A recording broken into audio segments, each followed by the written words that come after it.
What's up, Brian? Oh, I'm sorry.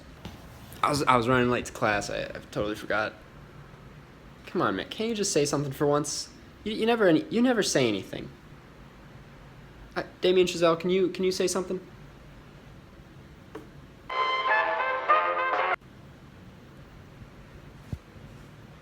What is wrong with you guys?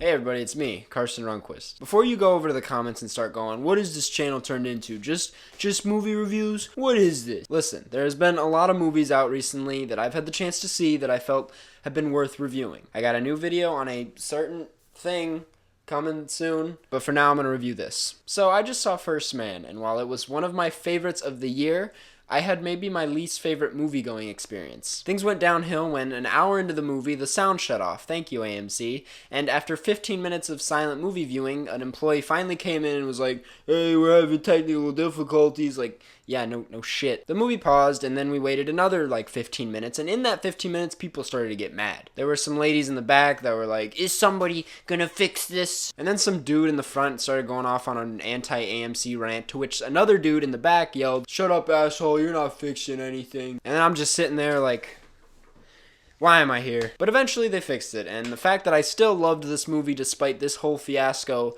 says a lot about this film. First Man is about the moon landing, but it's more specifically about Neil Armstrong and kind of where he was at and what was going on in his mind during this whole situation. It stars Ryan Gosling, Claire Foy, and is directed by none other than Damien Chazelle. I'm a pretty big Damien Chazelle fan, being that I really love Whiplash and La La Land and his first flick, Guy and Madeline on a Park Bench. I think he's just an amazing director that makes amazing films, and it's simple as that. In First Man, though, he really does switch things up and proves that he's not exactly a one-trick pony. But by doing this, he proves that he is one of the best directors working today, if not the best. The direction in this film is pretty phenomenal. I loved everything about how the story was told, how it was shot, edited, really just everything. Chazelle is really amazing at what he does, and while I do miss the jazz, this proves that he is much more than just that one director that does movies about jazz. I've made it pretty clear in the past that I'm a pretty big Ryan Gosling fan. I think he's one of the best actors working today, and this film, kind of just adds to the list. Ryan does what he usually does in this film, so if you don't like what he usually does, you might not like this one, because he just kind of sits there, doesn't talk a lot, says a lot with his face, he's very stoic,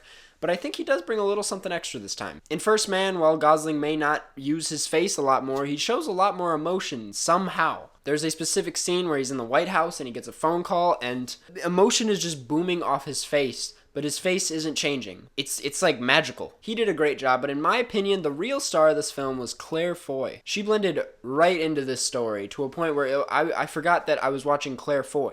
I thought I was watching that character. She gave such a natural and unbelievable performance that was so just great. There's not much to say about it, so I'm just gonna leave it at that. I really loved how this film was edited. That was maybe my favorite aspect of the whole thing. The pacing was so tight and flawless. No scene felt too long, nothing felt too short. It was just on point. It knows exactly what the audience wants, if that makes sense. And now, as for the cinematography, this is technically, and I want to say it's the best shot film of the year, but I did have a few issues with it. Before I get into those, though, I do want to talk about what I loved about it. This is a film that should definitely be seen on a large-ass screen. The shots are so crisp and vibrant, and they just pop. You don't want to watch this on your iPhone. I really loved the extreme shakiness during a lot of the space scenes. I loved how these shots were lit, because if you paused them, it would look like an abstract piece of art that you could frame in your house. They were just really beautiful and colorful, and yeah. This film did do a lot with crash zooms, which sometimes worked really well,